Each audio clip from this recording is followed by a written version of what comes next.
అమరావతి భూ సమీకరణలో కీలకమైనటువంటి అడుగల్లా ఇప్పుడు ఏమంటున్నారంటే ఒకటి విజయవాడ గుంటూరు కలిపేస్తున్నారు కాబట్టి మెగా సిటీ అయిపోతుంది. ఇంకా అప్పుడు భూ సమీకరణ ఎక్కడ ఉండాలా? బయట ప్రాంతాల్లో ఉండాలి. బయట ప్రాంతాలు కాకుండా మళ్ళీ ఆ పక్కన ఉన్నటువంటి గ్రామాల్లో, ఎందుకంటే ఎయిర్పోర్టు, ఇంటర్నేషనల్ స్టేడియం ఇట్లాంటిది. ఇంటర్నేషనల్ స్టేడియం కృష్ణానది అవతల పక్కన ప్లాన్ చేస్తున్నారు. ఎయిర్పోర్ట్ ఇటు గుంటూరు వైపు ప్లాన్ చేసుకోవచ్చుగా. ఎందుకంటే ఆ 29 గ్రామాల్లోనే ఉండాలనేటటువంటిది ఎందుకు ఉండాలి? యువతల పక్కనకి ప్లాన్ చేసుకోవచ్చు కదా. ఇప్పుడు అమరావతిలో మనం 30 అంతస్తులు, 40 అంతస్తులు, 50 అంతస్తులు బిల్డింగ్లు కట్టాలనుకుంటున్నాం. ఎయిర్పోర్ట్ కనుక అయితే కనుక అట్లాంటి బిల్డింగుల మధ్యలో ఎయిర్పోర్ట్ కష్టం, ఫ్లైట్లకి తలనొప్పి. అదొక్కసారి ఏవియేషన్ వాళ్ళతో కనుక్కోండి, మాట్లాడండి.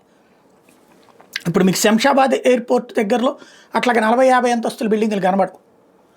హైదరాబాద్ నడిబొడ్డున ఆ ప్రాబ్లం ఇదివరకు బేగంపేట నుంచి తీసుకెళ్ళి అటు పెట్టారు. ఇప్పుడు ఇవాళే చేస్తున్నాం కాబట్టి ఇంకోటి, ఈ 2 సిటీలు కలపాలనుకున్నప్పుడు గ్రోత్ అంతా మధ్యలోనే పెట్టదు, హైటెక్ సిటీ లాగా.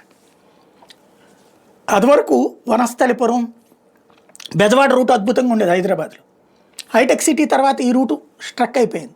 సికింద్రాబాద్ రూటు స్ట్రక్ అయిపోయింది, ఆ రామోజీ ఫిలిం సిటీ రూట్ తప్ప మిగతాది అక్కడ తగ్గిపోతే ఇప్పుడు మియాపూర్ రూట్ డెవలప్ కావడం కావచ్చు. సికింద్రాబాద్ ఎప్పటికీ అంత లేదు.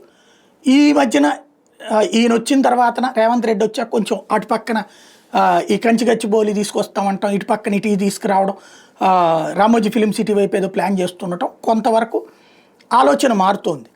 మనకిప్పుడు ప్లాన్డ్తో, విజన్తో ఆలోచిస్తున్నాం అంటున్నాం కాబట్టి ఎయిర్పోర్టు, స్టేడియం 2 ఒకే చోట కావాలనుకుంటే, దగ్గరలో అయితే కనుక క్రికెటర్లకు అది కూడా ఇబ్బంది ఉండదు అనుకునేటట్టయితే అన్ని 2 తీసుకొచ్చి గుంటూరు సైడ్ పెట్టండి, లేదా 2 తీసుకెళ్ళి అటు పక్కన పెట్టండి.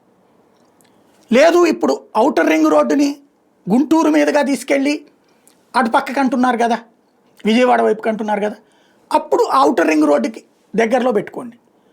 ఒక సిస్టమ్ని ప్లాన్ చేయండి. మొత్తం 29 గ్రామాల దగ్గర కేంద్రీకృతం అంటే ఇబ్బంది అవుతుంది.